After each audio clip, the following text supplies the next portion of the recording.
개와 늑대의 시간, 경계를 허물다. 박미서. 외국에 나가 살고 있는 아들이 다니러 왔다가 코로나로 인해 발이 묶여 옴짝달싹 못하고 한 달여간 집에 갇혀 지내던 지난 2월 말경이었다. 건축 디자인을 하느라 한 몸처럼 손에 놓지 않던 아이패드를 내게 가져와 어머니, 여기에 그림 그려보실래요? 하는 것이다. 따로 컴퓨터를 배운 적이 없어 원리는커녕 여기 꾹 저기 꾹 눌러보며 겨우 옹구나 쳐서 아무데나 저장했다가 겨우 메일로 보내는 수준인 나는 문서 작성이나 복잡한 거라도 할라치면 머리에 쥐가 날 지경이지만 아직은 호기심이 죽지 않아서인지 덥석 펜을 받아주고 이것저것 선을 그려보기 시작했다. 유화붓, 서예붓뿐만 아니라 물결, 안개, 구름 표현 등 기왕에 많이 깔려있는 붓을 시험해가며 월광에 비치는 홍매 한 점을 완성하고는 아들과 나는 동시에 어떻게 이런 표현이 가능한 거지? 라며 놀란 것이다. 아날로그 마지막 세대인 나의 디지털 세계로의 확실한 진입이었다. 자연과 인공의 만남이었다. 아무리 인공지능 시대라고는 하지만 모필의 은필법은 불가능하다고 강해온 터에 허탈하기도 하고 신기하기도 해서 밤마다 시험 삼아 아이패드로 그림을 그렸다.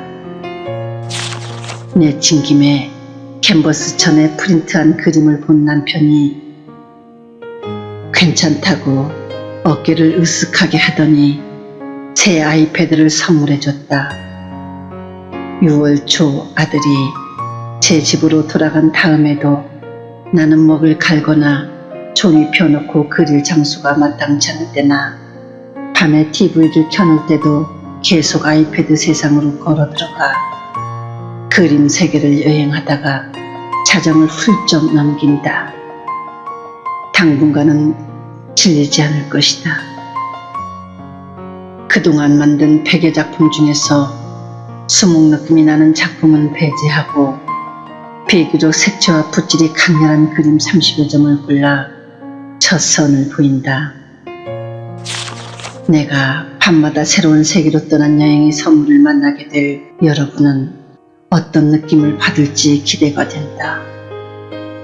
생각해보니 코로나는 내게 경제적 어려움과 현실적 압박감만을 준 것은 아니었다. 이 신나는 세계로의 여행을 선물해준 아들과 기어이 아이패드를 내 손에 안겨준 남편에게 고마움을 전한다. 이 글은 16번째 내 개인전 서문이다. 7월 중순부터 시작된 전시는 전주에 이어 익산 순회전까지 두어 달 동안 계속되었지만 가뜩이나 코로나로 위축된 불안 심리는 공연이나 여러 행사뿐 아니라 전시까지도 영향을 받지 않을 수 없었다. 와주시라 하는 것도 신뢰가 되는 세상이 되어버린 것이다. 아무리 그렇다 해도 심심하지는 않을 만큼 관람객이 찾아왔다. 격조했던 지인들이 핑계끼며 찾아와 주어 반가운 얼굴을 마주하고 차분히 앉아 묵은 얘기를 나누는 재미를 맛볼 수 있는 귀한 시간을 가질 수 있었던 것이다.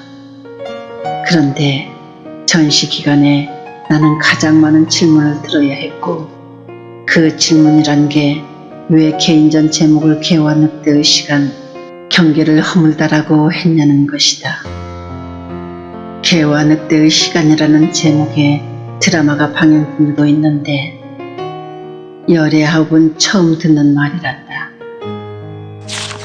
그리고 그 열애하옵은 개와 늑대의 시간이란 밤의 짙푸른 색과 낮의 짙붉은 색이 몸을 섞는 저 너머의 실루엣이 개인지 늑대인지 분간하기 어려운 어스름한 황혼의 보랏빛 시간대를 이르는 말이라고 말하면 제목을 정말 잘 지었단다.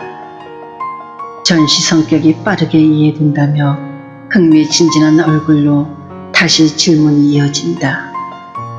그리고는 각자의 생각을 말하기 시작한다. 아날로그와 디지털의 경계를 허물었다거나 생체적 늙음을 젊은 감성으로 무장했다고도 하고 전통 기법의 한국화 붓질에 서양화의 색감을 접목했다는 식으로 각자 그림의 성격을 분석하기 시작하고 스스로 상당히 설득력 있는 결론을 내리는 것이다. 나는 물론 정답은 없으니 각자 느끼고 싶은 대로 느끼는 게 최선이라고 말하곤 한다. 어떤 이는 박명록에 개가 되시오 라고 쓰면서 실실 웃기도 해서 그럼 지금은 내가 늑대냐며 이유 있는 항변을 하면서 화제는 꼬리에 꼬리를 물고 이어졌으니 말로 이뤄낸 쾌거였다. 실은 아들에게 전시 제목에 대한 조언을 구했더니 한 방에 툭 내뱉은 말을 얼씨구나 좋다고 주워들어 써먹은 것이니 아들 덕을 톡톡히 봤다. 저녁마다 걸려온 아들 전화에 그런저런 내용을 전하며 나는 그 즐거운 광경이 눈에 그리듯 전해지기를 원했다. 제가 엄마를 얼마나 살맛나게 했는지 느끼길 바랐던 것이다. 이제 전시는 막을 내리고 나를 행복하게 해줬던 이 그림들이 나를 떠날 때가 되었다. 언젠가 내가 힘들 때 손잡아 일으켜 세워주셨던 문단의 어른이신 김 선생님께는 싱그런 색감의 나무가 있는 풍경 한 점, 직원들 월급 챙기기도 벅차 안간힘을 쓰면서도 항상 밝게 웃는 박 후배에게는 연 핑크빛 벚꽃이 있는 그림, 평생 착한 마음으로 남을 챙기기에 바쁜 최에겐 너도 대가 없는 선물 한 점 받을 자격 있다며 진분홍 장미 그림을 미적 안목이 높은 경 후배에겐 비록 잎 하나 달리지 않았지만 머지않아 봄이 오면 새잎 나고 꽃이 핀 자리에 열매를 맺을 것이며 비록 풍상이 꺾였지만 새 가지가 하늘을 향해 웅지를 품고 있으니 희망을 표현한 작품이라며 나목을 골라 보냈다. 나를 위로해줬던 그림들이 그들에게도 소소한 위로가 되기를, 갈데없는 시선이 머물 수 있기를. 그렇게 전시되었던 그림들은 나를 떠났어도 나는 빈털터리가 아니다. 나는 새로운 그림으로, 기분 좋은 새 힘으로 다시 싱싱하게 채워지고 있기 때문이다.